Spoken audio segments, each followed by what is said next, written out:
Novice Prepper here. This is a new video series I'm going to call Let's Talk, where I bring up a topic or an item and go over it, and we discuss it down in the comments.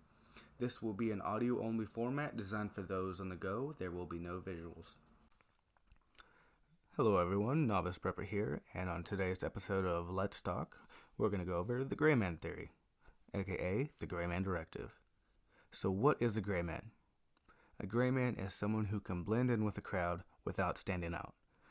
Just another one of the masses. No overt tactical clothing or accessories are worn.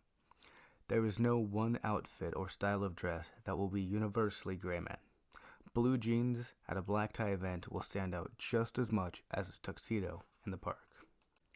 The channel City Prepping speaks in the anti-gray man, which goes into when to stand out and not be one of the masses. I highly suggest his videos, as the information is laid out easily enough for newer members of the community, while still holding relevant information for the more experienced.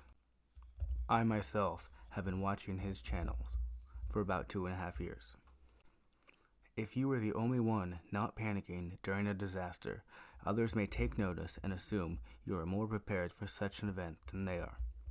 You will have people flocking to you for help or to take your resources for themselves. After a disaster, do not travel around your local area with a massive pack full to the brim with supplies. You paint a target on your back and practically become a loot box at that point. Bring the minimum amount of supplies with you on your outing. Do you really need a change of clothes with full bathroom accessories and a box of ration bar and 3 bottles of water when going out for a few hours? If you have the availability of resources, dress down when there is a chance to be seen by outsiders. While you may have years' worth of laundry supplies and all of your clothes are clean, have a few pair that have seen better days. These clothes should still be cleaned, as smell will break your gray man cover as well and leave an impression. If there are some stains or dirt marks, it would help you blend in. Makeshift patches over parts with high wear will show to others that you are getting by, but not in the best of circumstances. Don't go overboard, as looking like you are at the limit of your resources could lead others to try to claim your remaining supplies for themselves. This will only work in the months following a national disaster. If it is something that is on the local level, this information would not be useful due to relief aid usually taking place within the first couple of weeks. Use common sense and your moral compass if a local event happens. A 2-pound bag of rice is $1.50, and a 24-pack of water is $3.75. So for less than $6 after tax, you could help save a life. If there is a national event, you make the call. Do you want to help this person and accept all risks that will arise? If you help once but reject them a second time, they very well may turn against you. When out after SHTF, leaving a lasting impression, i.e. being memorable, could become fatal. Avoid eye contact and physical interactions with anyone you do not know. Move with the crowd. Don't try to outpace it. Practice your situational awareness, sharply looking around and constantly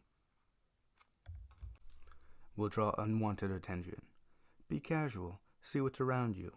If you have sunglasses, use those, but avoid the bright, flashy lenses, as that will draw unwanted attention to you and leave a lasting impression. Avoid wearing bright colors or anything that is labeled high visibility. If you have long, bright hair, put it up. Wear a hat or a beanie if weather allows. Muted or earthy colors are suggested. Try not to wear all one color unless it's appropriate for the setting.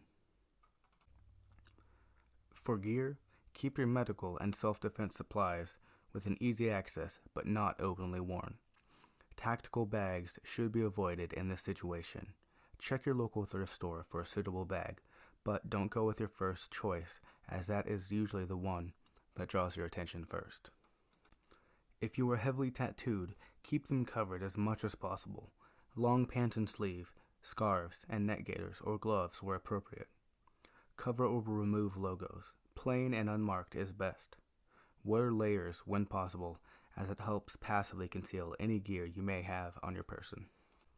To sum it up, don't draw attention to yourself and stay within the situational norm to not stand out. So what are your thoughts? Is there anything I missed?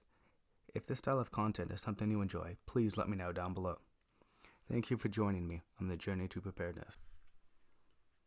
If you agree or disagree, let me know in the comments. Do you have something you would recommend instead? Lastly, what other topic or item would you want me to go over next? Please share below. Novice Prepper out.